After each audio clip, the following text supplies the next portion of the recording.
The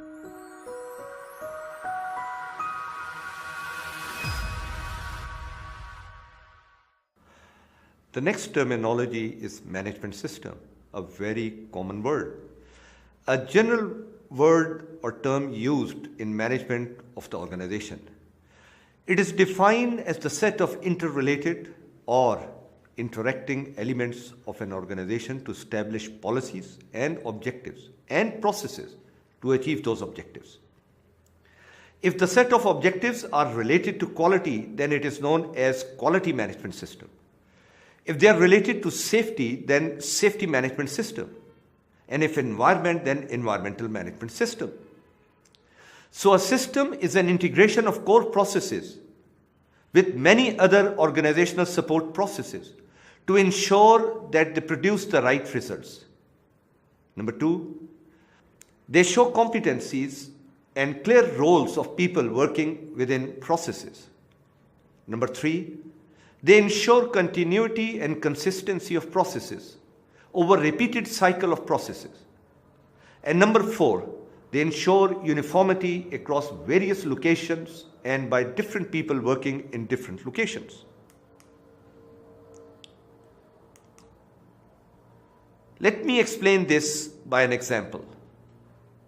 Please have a look at this planetary gears. Just have a look at it.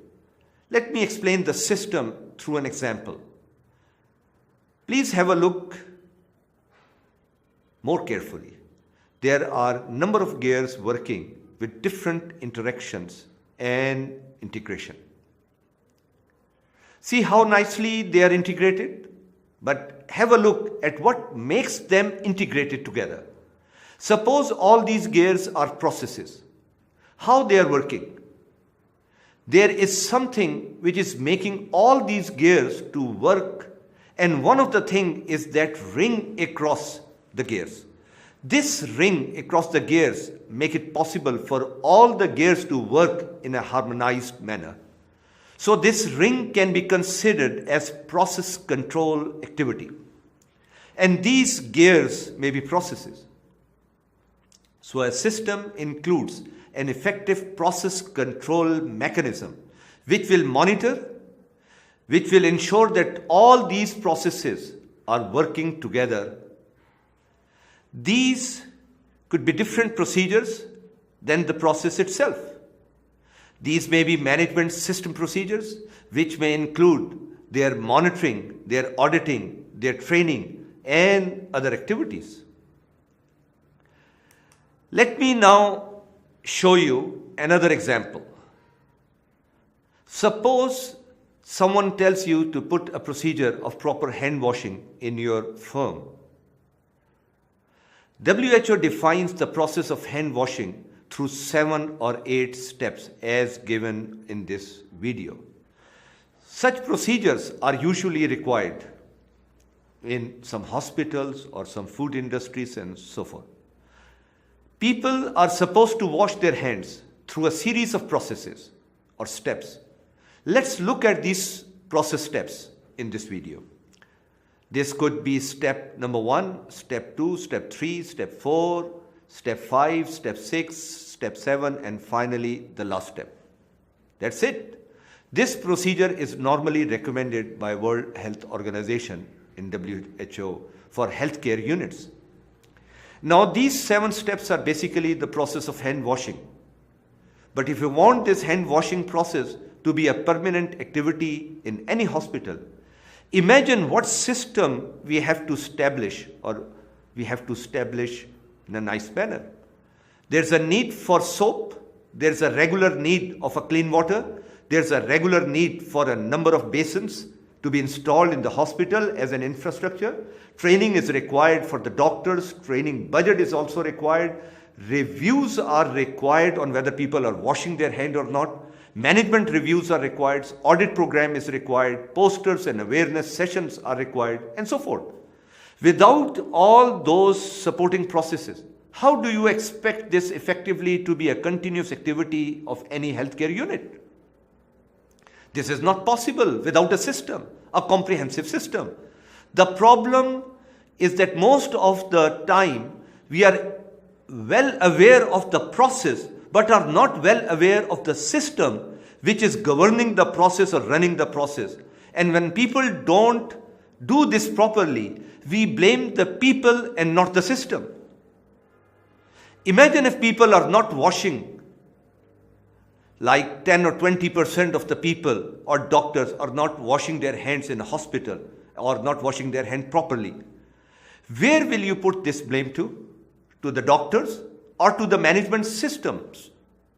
So if you want this system to be implemented, there's a strong role of quality management system, which means they establish the procedure and then they ensure that these procedures are properly developed in people through training and controls and process controls and other means. The reviews are held regularly, the audits are held and so forth. And this is all the time. This is what a quality management system is all about. Another term is top management. Top management is not defined as a term, it's a person or a group of people who directs and control an organization at the highest level. They have the power to delegate authority and provide resources within the organization. But this is also relevant to organizational scope. If you talk of a department or a group, then top management refers to those who direct and control that part of the organization or the head of department. Top management has the power to delegate authority and provide resources within the organization. Effectiveness is defined as an extent to which planned activities are realized and planned results are achieved. That means if the work is done correctly, then it is effective. It is the core activity of a quality management program. It's about following a planned procedure or achieving and the planned results or targets. Another common way to describe is that the degree to which the product or service meets the stakeholders or customer requirements. So a procedure which follows a standard is called effectively implemented procedure. If it meets the legal requirements, companies' own defined procedures or standards, end requirements, customer requirements, and at the same time, its results are as defined or planned. Effectiveness is thus meeting requirements or standards correctly. Outcomes. Now, outcomes of processes are two types, effectiveness and efficiency. Effectiveness, which we just studied, relates to quality.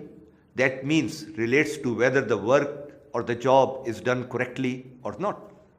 Whereas efficiency is about the productivity. A very efficient process, on the other hand, means that one which has very little waste and used minimum resources to produce the results. Effectiveness and efficiency are both different types of outcomes of any process. Contrary to what is known as output of a process, which is simply the number of product or service cycles delivered by any company.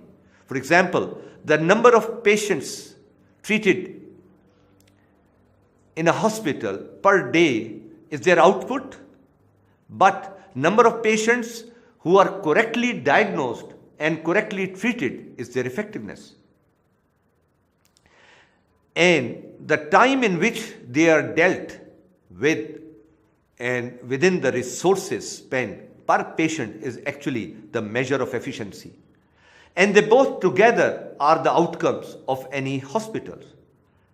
Another example is the number of students graduated from a college is the output of the college. Similarly, in a university, the outcome relates to effectiveness is producing graduates that with the right knowledge and the right capabilities for the employers.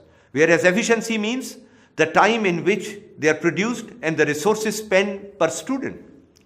Together, they may measure the outcome of the university. So, the standard requires to measure the effectiveness and efficiency. So, the outcomes or performance is basically correctly controlled.